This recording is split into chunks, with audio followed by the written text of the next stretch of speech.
Live online ক্লাসে Ramakrishna mission Sarada বিদ্যাপীঠের তরফ থেকে আমাদের স্কুলের ছাত্রছাত্রীদের আমন্ত্রণ জানাচ্ছি।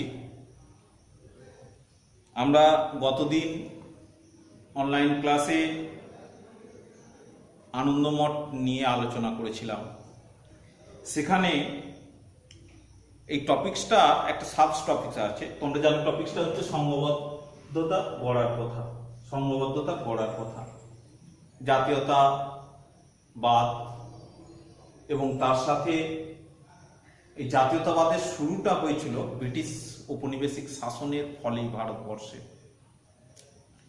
এবং এই জাতীয়তাবাদ মূলত সৃষ্টি হয়েছিল মানুষের মনে, প্রথম মনে। আমি গতদিন আলোচনা করেছি মানুষের মনের কথা প্রকাশিত হয় তার লেখার মাধ্যমে, আবার অনেক সময় চিত্রের আকারে একটা মনোচিত্র তৈরি হয়। সেই মনোচিত্র এবং মনোলেখা হাতে এবং কলমে রং ও তুলির সাহায্যে লেখা এবং চিত্রে প্রকাশিত হয়। এবং সেরকমই কিছু সাহিত্য, বিশেষ করে ভারতবর্ষের জাতীয়তাবাদ ব্রিটিশ শাসনের বিরুদ্ধে ভারতীয়দের একত্রিত হতে সাহায্য করেছিল। এরকমই আমরা গতদিন সাহিত্য সম্রাট বঙ্কিমচন্দ্র চট্টোপাধ্যায়ের আনন্দমঠ উপন্যাসটা নিয়ে আলোচনা করেছি। আজকে এই বর্তমান ভারতটা নিয়ে আলোচনা করব। বর্তমান ভারতটা নিয়ে আলোচনা করব। বর্তমান ভারতের এটা একটা গ্রন্থ।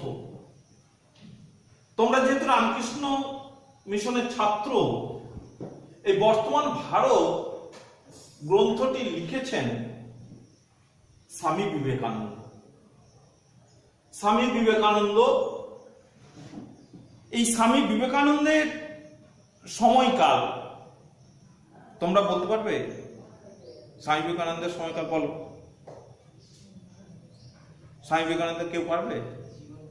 এই সাগর, স্বামী বিবেকানন্দের জন্ম কবে? রামকৃষ্ণ মিশন এতদিন পড়ছো, 1874 স্বামী বিবেকানন্দ জন্মগ্রহণ করেছিল। কি অবস্থা তোমাদের? বল। হ্যাঁ, দেখ, 12 জানুয়ারি আমরা স্কুলে উৎসব করি। 1863 খ্রিস্টাব্দে 12 জানুয়ারি। কত বছর বেঁচে ছিল? তাহলে 1863 আমরা লিখতে পারি 1863 খ্রিস্টাব্দে 12 জানুয়ারি। আমাদের একটা আইসি বিষয় আছে। তাহলে 1863 খ্রিস্টাব্দে 12 জানুয়ারি স্বামী বিবেকানন্দের জন্ম। বুঝো? এবং মৃত্যুটা তাহলে 39-এর সাথে যোগ করে দিলে কত হচ্ছে? 1902। তাহলে স্বামী বিবেকানন্দের সময়কালটা হলো 1902। এটা তো তোমরা অন্ততকে বলা দরকার, বুঝলে বাবা? মাত্র 39 বছর, 39 বছর বেঁচে ছিলেন। তো যাই হোক, এই বর্তমান ভারত, তোমরা দ্বিতীয় অধ্যায়ে স্বামী বিবেকানন্দের মানব সেবার আদর্শটা পড়েছ। এই সময়কালে তার বিশেষ উল্লেখযোগ্য কৃতিগুলোর মধ্যে বর্তমান ভারত একটা বিশেষ উল্লেখযোগ্য গ্রন্থ। এবং বর্তমান ভারতে তার ভাবনা, তার দেশপ্রেম, তার জাতীয়তাবাদ, এগুলো প্রকাশিত হয়েছে। তোমরা জানো রামকৃষ্ণ মিশন 1897 খ্রিস্টাব্দে 1 মে প্রতিষ্ঠিত হয়েছে। এটাও পরে মাধ্যমিকে তোমাদের রামকৃষ্ণ মিশন কে কবে প্রতিষ্ঠা করে লিখে নাও। আর রামকৃষ্ণ মিশন এটা পরে মাধ্যমিকে কিন্তু খুব ইম্পর্টেন্ট। রামকৃষ্ণ মিশন কে কবে প্রতিষ্ঠা করেন? 1897 খ্রিস্টাব্দের 1 মে স্বামী বিবেকানন্দ, আবার মে দিবস সেদিনে। তাহলে দেখো, তিনি তার ভাবনা এবং তার আদর্শ সেই লেখা দিয়েই কিন্তু প্রকাশ করেছে, লেখা দিয়ে প্রকাশ করেছে। এবং রামকৃষ্ণ মঠ ও মিশনের মুখপত্রটির নাম বলতে পারবে? রামকৃষ্ণ মঠ ও মিশনের উদ্বোধন, এটা লিখে নাও। রামকৃষ্ণ মঠ ও মিশনের মুখপত্রটির নাম কি? লিখে নাও, উদ্বোধন। এটা পরে খুব ইম্পর্টেন্ট। এবং পত্রিকায় 1899 খ্রিস্টাব্দে এই বর্তমান ভারত গ্রন্থটি প্রকাশিত হয়। বর্তমান ভারত একটা খণ্ডিত আকারে প্রকাশিত হয়, বুঝলে? তাহলে দেখো, পুরো গ্রন্থ আকারে আসেনি। 1899 খ্রিস্টাব্দে এই বর্তমান ভারত একটা উদ্বোধন পত্রিকায় ধারাবাহিকভাবে প্রকাশিত হতে থাকে। এবং শুধু তাই নয়, এছাড়াও স্বামী বিবেকানন্দের আরো কিছু গ্রন্থ আছে। তোমরা পড়েছো ক্লাস 8-এ, বলতে পারবে? বলো। পরিব্রাজক, প্রাচ্য ও পাশ্চাত্য, রাজ্য, জ্ঞানযোগ, ভাববার কথা, এগুলো লিখে নাও। এগুলো পরে কিন্তু বারবার বলছি, স্বামী বিবেকানন্দের রচিত 2টো গ্রন্থ। তো এই গ্রন্থগুলি প্রবন্ধ আকারে প্রকাশিত হতে থাকে। এবং 1899 থেকে 1905 রামকৃষ্ণ মঠ ও মিশনের অন্যতম সংঘাধ্যক্ষ স্বামী শুদ্ধানন্দের উদ্যোগে 1905 খ্রিস্টাব্দে এই বর্তমান ভারত একটি গ্রন্থাকারে প্রকাশিত হয়। তাহলে বর্তমান ভারত গ্রন্থটি কবে গ্রন্থাকারে প্রকাশিত হয়? তাহলে আমরা কি বলবো? 1905। ক্লিয়ার তো ধারণাটা? 1905-এ। এবং স্বামীজি বলতে আমরা কাকে বুঝি? স্বামী বিবেকানন্দকে। এই স্বামীজি সমসাময়িক তার রচনাবলী এই বর্তমান ভারতে কিন্তু প্রকাশিত হয়েছে। এবং ব্রিটিশ শাসন থেকে ভারতের পূর্ণাঙ্গ ইতিহাস আলোচনার বিষয়বস্তু কিন্তু বা রূপরেখা কিন্তু এই কি না বর্তমান ভারত। দেখো কতটা প্রাসঙ্গিক। এখন দেখো, তোমরা একটা লকডাউন পিরিয়ডে ক্লাস করছো, কিরকম একটা অবস্থা, সবার মনে একটা আতঙ্ক, কি হবে। বেরোলেই কিন্তু আমরা বেরোচ্ছি, সবই করছি, কিন্তু একটা ভয় আমাদের মনের মধ্যে কাজ করছে। তেমনি সেই সময় একটা প্লেগ রোগ কলকাতাতে ছড়িয়ে পড়েছে। সেই সময় সে কথাও কিন্তু এই বর্তমান ভারতে মানুষের কি অবস্থা, সেই কথাগুলো বর্তমান ব্রিটিশ শাসনের অত্যাচার তার পূর্ণাঙ্গ রূপ কিন্তু প্রকাশিত হয়েছে। এই গ্রন্থে তিনি ভারতের সমাজে আরেকটি তৎকালীন সময় বর্ণ বৈষম্য, জাতিগত বিদ্বেষ এটা ব্যাপক আকারে ছিল। এখন আমরা যে এটা দেখছি, এটা এখন আমরা বুঝতে পারবো না হয়তো, কিন্তু তৎকালীন সময়ে মানুষের প্রভেদ কিন্তু ছিল জাতিগতভাবে। সেই বর্তমান ভারতে সে কথাও আলোচনা হয়েছে। গ্রন্থটা কতটা মানে ঐতিহাসিক গুরুত্বপূর্ণ সেটা আমি তোমাদেরকে তাৎপর্যটা বোঝাতে পারছি। এবং শুধু তাই নয়, এবং দলিত এবং শূদ্র বর্ণাশ্রম প্রথা আমরা জানি 4টে ভাগে বিভক্ত, জানি তো? কি বলো দিদি? শূদ্র।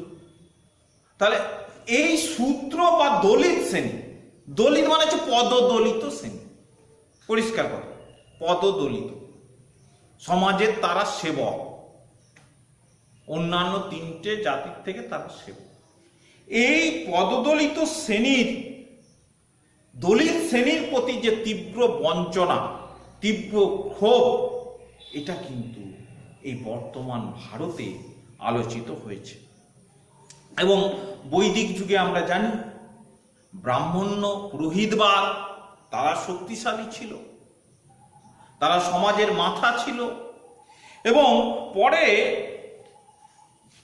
এই মাথাটাকে কাজে লাগিয়ে আরেকটি ক্ষত্রিয় শ্রেণী, যোদ্ধা শ্রেণী যেটাকে আমরা বলছি, তারা শাসক শ্রেণী, এদের কথা এবং বৈশ্যরা কিভাবে বাণিজ্যিক ক্ষেত্রে আধিপত্য বিস্তার ঘটাবে সে কথাও কিন্তু এই বর্তমান ভারতে তুলে ধরেছে।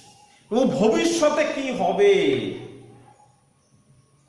বৈদিক যুগে তোমরা 2য় অধ্যায় আমি তোমাদেরকে আলোচনা করেছিলাম, তোমরা জানো যে অদ্বৈতবাদে ব্রহ্ম সত্য, জগৎ মিথ্যা। অদ্বৈতবাদ মানে এটা প্রাচীন কালে এই জগতে যা কিছু দেখছি সব মিথ্যা। মিথ্যা তোমাদের মনে হয় কি? মনে হয় অদ্বৈতবাদ। তাহলে এই ধারণাটা আমাদের ছিল। স্বামীজি এসে, অর্থাৎ স্বামী বিবেকানন্দ এসে একটা নতুন তত্ত্ব দিল, ব্রহ্ম সত্য, জগৎ সত্য। ব্রহ্ম আছে তোমার মধ্যে, আমার মধ্যে, সবার মধ্যে আছে। বিশ্ব ব্রহ্মাণ্ডকে নিয়ন্ত্রণ করছে যিনি, তিনিই ব্রহ্ম। তাহলে আবার জগৎটা যা দেখছি এই শরীরে, এই মনে, এটাও তো সত্য। তাহলে ব্রহ্ম কোথায় বিরাজ করে? আমার যদি শরীরই না থাকে তাহলে ব্রহ্ম আমি কোনো অস্তিত্ব পাবো? তাহলে তিনি বলছেন ব্রহ্ম সত্য এবং জগৎ সত্য। এই জন্য তিনি একটা সুন্দর উক্তি করলেন, তোমরা এই বাণীটা পড়েছো রামকৃষ্ণ মঠ মিশনে, যেহেতু জীবে প্রেম করে যেই জন সেই জন সেবিছে ঈশ্বর, জীব জ্ঞানে শিব সেবা। এই তত্ত্বটিও এই বর্তমান ভারতে বিশেষভাবে আধিপত্য বিস্তার করে। এবং তিনি ভবিষ্যৎবাণী করলেন। কি বাণী করলেন? তিনি তো দূরদৃষ্টি সম্পন্ন ছিলেন। তিনি ভবিষ্যৎবাণী করলেন যে ভারতবর্ষের আম জনতা ভারতকে নেতৃত্ব দেবে। আম জনতা বলতে সাধারণ মানুষ বলতে দলিত শ্রেণীর মানুষ, নিম্ন শ্রেণীর মানুষ। এখন দেখো বর্তমান যুগের পরিস্থিতি দেখো, কারা নেতৃত্ব প্রদান করছে? দলিত শ্রেণী, শূদ্র শ্রেণী তো নেতৃত্ব, শ্রমিক শ্রেণী তো নেতৃত্ব প্রদান করছে। যারা কাজ করে তারাই বেঁচে থাকে। রবীন্দ্রনাথ ঠাকুর বলছে ওরা কাজ করে, কবিতায় বলছে তো, ওরা কাজ করে যে সমাজকে নেতৃত্ব দিচ্ছে শ্রমিক শ্রেণী, কৃষক শ্রেণী।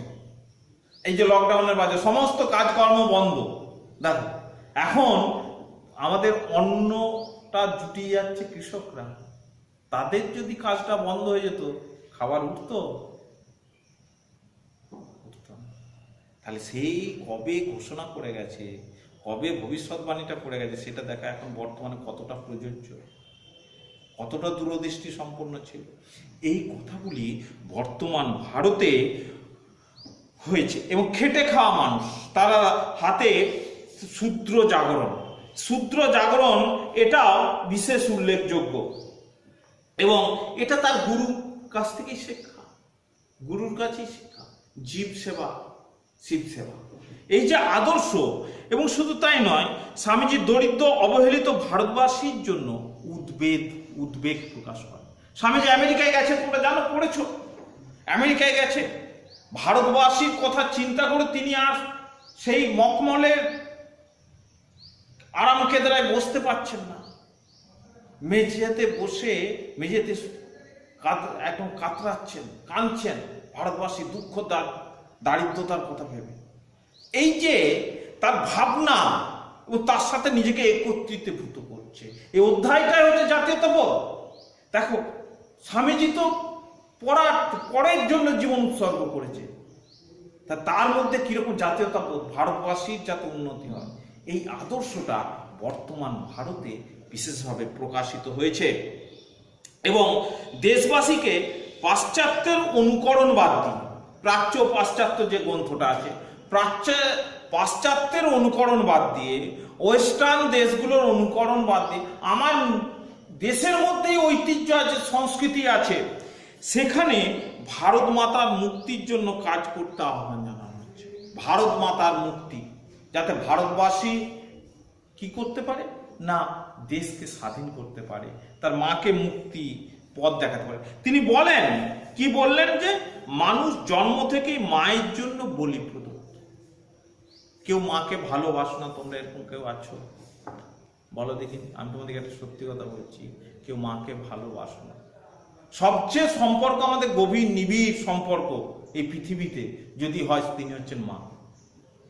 একটা কথা, প্রচলিত কথা আছে, খুব তোমরা শুনেছ, প্রচলিত কথাটা কি, নারী ছেঁড়া ধন। কে, কার নারী ছেড়েছে? মায়ের। আমার যখন নাভি খণ্ডন করে মায়ের সাথে, কার? মা ছাড়া তো আর কারণ নেই। তাহলে দেখো, এই যে মায়ের জন্য, তাহলে সেই মায়ের জন্য আমার জীবন উৎসর্গ যদি হয়, দেশপ্রেম, জাতীয়তাবাদের সাথে যদি দেশপ্রেম, রাজনৈতিক দেশপ্রেম মিলিত হয় জাতীয়তাবোধের সাথে, সেটা কি বলবো? জাতীয়তাবাদ বলবো। বসো, তাহলে এই জাতীয়তাবাদের কথা স্বামী বিবেকানন্দ বারংবার তুলে ধরছেন এবং তিনি বলছেন, তিনি বললেন, কি বললেন? ভারতবাসী আমার ভাই। আর কি বলছেন না, ভারতবাসী আমার প্রাণ, ভারতের দেবদেবী আমার ঈশ্বর, ভারতের সমাজ আমার শিশুসজ্জা, আমার যৌবনের উপবন, আমার বার্ধক্যের বারাণসী। বলো ভাই, ভারতের মৃত্তিকা আমার স্বর্গ, ভারতের কল্যাণ আমার কল্যাণ। তাহলে দেখো, তিনি যা কিছু বলছেন ভারতকে নিয়ে, ভারতবাসীকে নিয়ে বলছেন। তার ভাবনা চিন্তাটাই ছিল ভারতবর্ষ। বর্তমান ভারতের এই যে চিন্তা ভাবনাটা তার মধ্যে আসছে এবং তিনি বলছেন, বারংবার বলছেন, আমরা সকলে জন্ম হইতেই মায়ের জন্য বলি প্রদত্ত। আমরা প্রত্যেকেই জন্ম যখন গ্রহণ করেছি, প্রত্যেকেই কিন্তু মায়ের জন্য বলি প্রদত্ত। এবং আমরা পরবর্তী স্যাডলার কমিশন পাচ্ছি 1917-তে, এবং বলা হয় বিবেকানন্দের রচনা বিপ্লবীরা রীতিমতো পাঠ করে। বিবেকানন্দ এমন একটা চরিত্র, বিবেকানন্দ এমন একটা আইডিয়া আজও সমাজকে উদ্বুদ্ধ করে। তুমি পড়ো, গ্রন্থগুলো পড়ো, যুবনায়ক স্বামী বিবেকানন্দ পড়ো, আমার ভারত অমর ভারত পড়ো, তার জ্বালাময়ী বাণীগুলো পড়ো, তোমার রক্ত একদম টকবক টকবক করে ফুটতে থাকবে। এই যে স্বামী বিবেকানন্দের আদর্শ আজও আমাদের কাছে যদি আদর্শ বলতে বোঝায়, স্বামী বিবেকানন্দ এক নম্বর।